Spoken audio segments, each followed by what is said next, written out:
Back in the 1980s, action movies pretty much was just one type of film. Shoot 'em up, explosions, car chases, iconic action heroes such as Stallone, Schwarzenegger, Van Damme, and Norris, taking on the bad guys in any random fashion, be it martial arts, knives, guns, swords, cars, planes, what have you. The action genre was pretty much predicated on basically just guns and explosions, and that's pretty much all we got for the 1980s action films.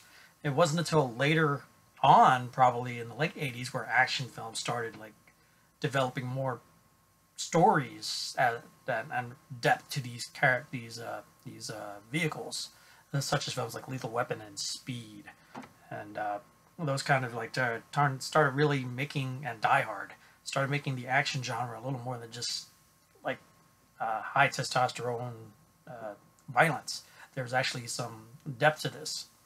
Now, another genre that was popular in the 80s and still is to this day is science fiction.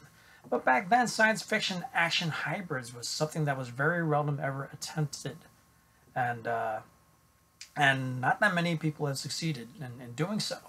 But through the 80s, since James Cameron's Terminator in 1984, other films have come out that really started to present a really great hybrid of science fiction and action, and showed that the two combined can actually make a compelling story.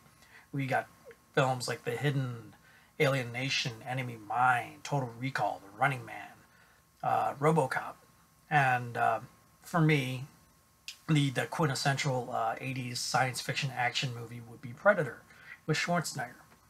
Now, in 1989, James Cameron gave us The Abyss. Now, The Abyss was a game changer because it really gave us a visual effect that we have never seen before in computer-generated imagery, CGI. The water tentacle scene in The Abyss was a game changer in many ways because we've never seen this thing that is clearly computer-generated but looks so real.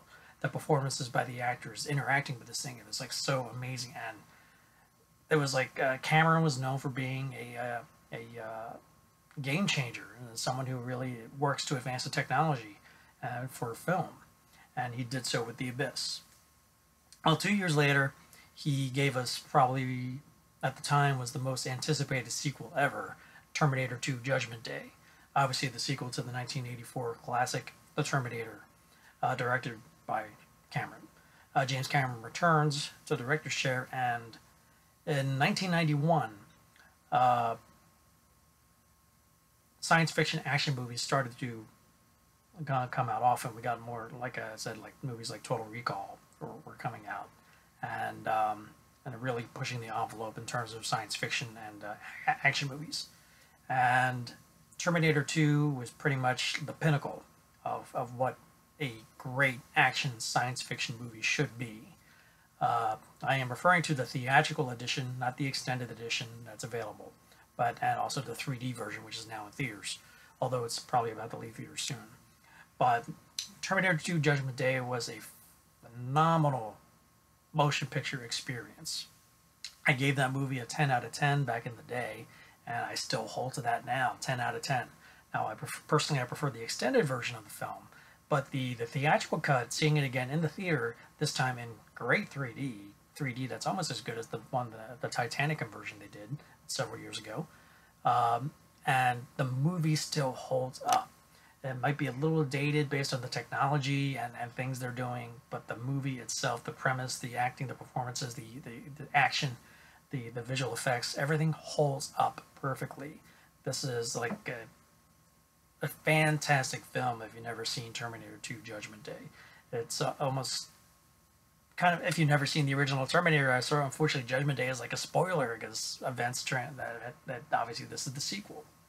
But Terminator 2 Judgment Day delivers on so many levels. It gives further develops the story, gives depth to characters that you would not think would have depth, i.e. the Terminator. In the original Terminator, he was just a killing machine. Here, there's more to this machine than meets the eye, and it provides some great pathos, comedy,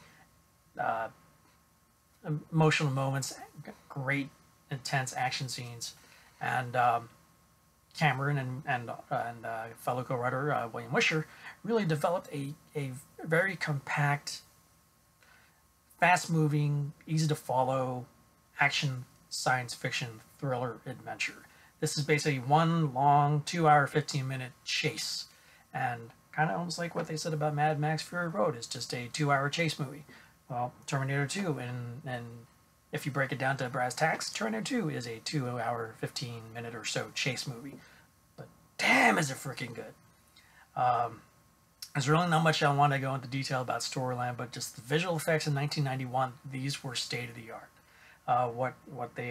The team at ILM and Stan Winston, the legendary makeup artist, the late Stan Winston, accomplished with the makeup effects and visual effects they did for this movie were phenomenal. There were some unbeknownst to me back then, there were some great camera tricks that Cameron pulled off using twins for actors that I had no idea had twins, and it works off perfectly. And that really adds layers to the visual effects. But the performances in this film, including Schwarzenegger, are off the charts. Robert Patrick is fantastic as a T-1000. Edward Furlong in his first film is really good. I can't say how he is in later years, but he's really good in this. Linda Hamilton is phenomenal as Sarah Connor. And as I said, this is just an intense 2 hour, 15-minute non-stop chase scene movie that takes you for a great ride, that really develops the story, and it's a great science fiction tale about time travel, fate, destiny, and what can we do to change what we think is basically where we're going, and can that be done? And there's so many great layers to this story it's a great, well-written science fiction film and a fantastic action film. So if you've never seen Terminator 2 Judgment Day, I highly recommend it. Of course, if you've never seen the original Terminator, I definitely say see that first. Now, it's not a spoiler per se, but when Terminator 2 Judgment Day ends, it almost renders all the sequels and reboots that followed obsolete. I kind of like T3, and I was okay with T4. Wasn't a fan of Genesis, but it's just the way Terminator 2 ties things up, it almost feels like a cash grab. There really wasn't anything more that had to be shown or done. And fortunately, T2 is such a damn good movie that all those sequels really take nothing away from this fantastic film. So, 10 out of 10 back in 1991. I probably have seen it 3 times in the first 2 days, and it's still a 10 out of 10 now. And if it's still playing in theater near you in 3D, I highly recommend seeing it that way. And if not, definitely pick it up on Blu-ray, DVD, and check this action masterpiece out. Written and directed by James Cameron, starring Linda Hamilton, Edward Furlong, Arnold Schwarzenegger, and Robert Patrick. Highly recommended. 10 out of 10. 5 stars. So, if you like this retro review, please hit that like button below. Have you seen T2? What are your thoughts on T2? Is T2 your favorite film in the franchise? It is mine. Please comment below and let me know. Have you seen it in 3D? Also, please let me know what you thought of the conversion. And if you haven't already subscribed to my channel, please do, so you can stay on top of my new reviews, my retro reviews, trailer reactions, and any other fun things I have to put up on my channel. And be sure to hit that bell button so you'll be notified when I do so. So until next time, my friends, we'll see you at the movies.